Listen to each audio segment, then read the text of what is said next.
السلام علیکم میرے دوستوں اور عزیز بزرگوں، امید ہے آپ سب خیریت سے ہوں گے۔ آج کی ویڈیو بنانے کا اصل مقصد یہ ہے کہ آپ لوگوں کو اس چیز سے آگاہ کرنا کہ آج کل EOBI کے اندر کیا صورتحال ہے اور کیا چل رہا ہے۔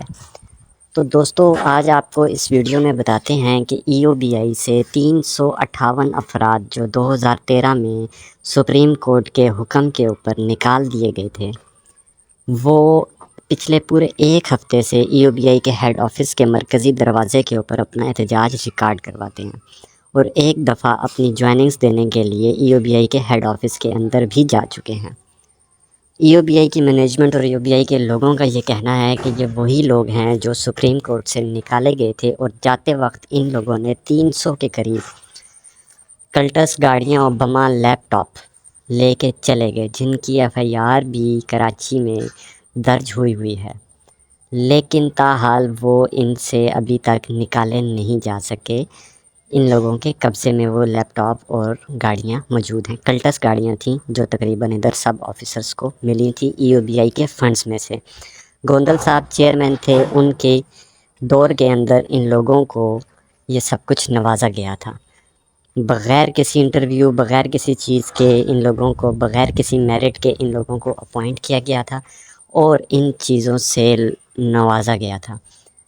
تو دوستو، یہ سپریم کورٹ کے آرڈر کے اوپر نکل گئے تھے، جس میں EOBI کی یونین کے اس ٹائم کے CBA کے صدر جناب تجمل صاحب نے اور جنرل سیکرٹری جناب مبشر رضائی جعفری صاحب نے ان کی کوششیں رنگ لے آئی تھیں۔ انہوں نے سپریم کورٹ میں اپیل وغیرہ کی، کیس لڑا، خود لڑے، جو ان کے مقابلے میں تھے، پاکستان کے نامور وکیل تھے، ان کے مقابلے میں انہوں نے کیس کیا تھا۔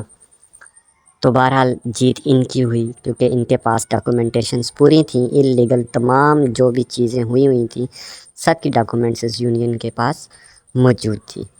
تو انہوں نے ان لوگوں کو نکلوانے میں ایک بہت بڑا کردار ادا کیا۔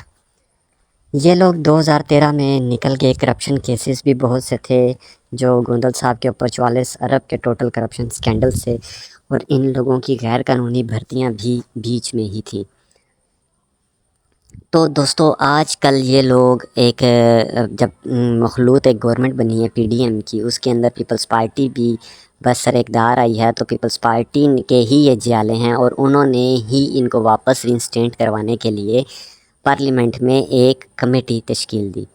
یہ لوگ اس کمیٹی کی جو جورسڈکشن تھی اس میں تو نہیں آتے تھے، لیکن پھر بھی قادر مندو خیل صاحب نے ان لوگوں کے بارے میں ایک آرڈر پاس کروایا کہ ان لوگوں کو واپس جوائننگز لی جائیں اور واپس بحال کیا جائے بقایا جات کے ساتھ۔ جو بقایا جات ان لوگوں کے بنتے ہیں پچھلے 10 سال کے، وہ اچھے خاصے کروڑوں روپیہ بنتا ہے، کہ جو ان لوگوں کو 358 لوگوں کو ملے گا۔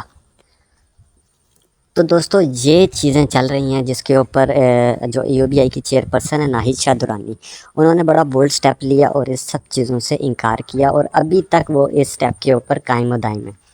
لیکن بات یہ ہے، یہ لوگ پریشر کریٹ کر رہے ہیں اور اس طرح کے حربے استعمال کر رہے ہیں، کسی طریقے سے اس چیئرپرسن کی کردار کشی کی جائے اور یہ اپنے اس فیصلے سے پیچھے ہٹیں اور یہ بزرگوں کے اربوں روپے کو چونا لگا سکیں۔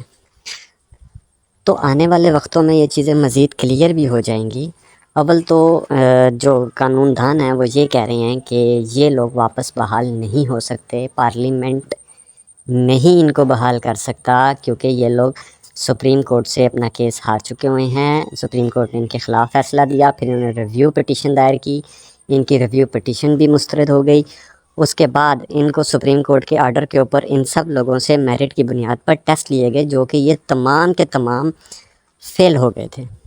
وہ بھی آن ریکارڈ ان لوگوں کی ڈاکومنٹیشنز میں موجود ہے، کیونکہ یہ سب سفارشی تھے، تو اس لیے یہ شاید نہیں دوبارہ ٹیسٹ وغیرہ کلیئر کر سکے۔ تو اب یہ دوبارہ سے احتجاج کر رہے ہیں۔ اللہ تعالیٰ ان بزرگوں کے پیسوں کے اوپر ڈاکہ ڈالنے سے ان لوگوں کو دور رکھے، آپ لوگوں کے حق میں بھی بہتر کرے، سب کے حق میں بہتر کرے۔ بہت شکریہ۔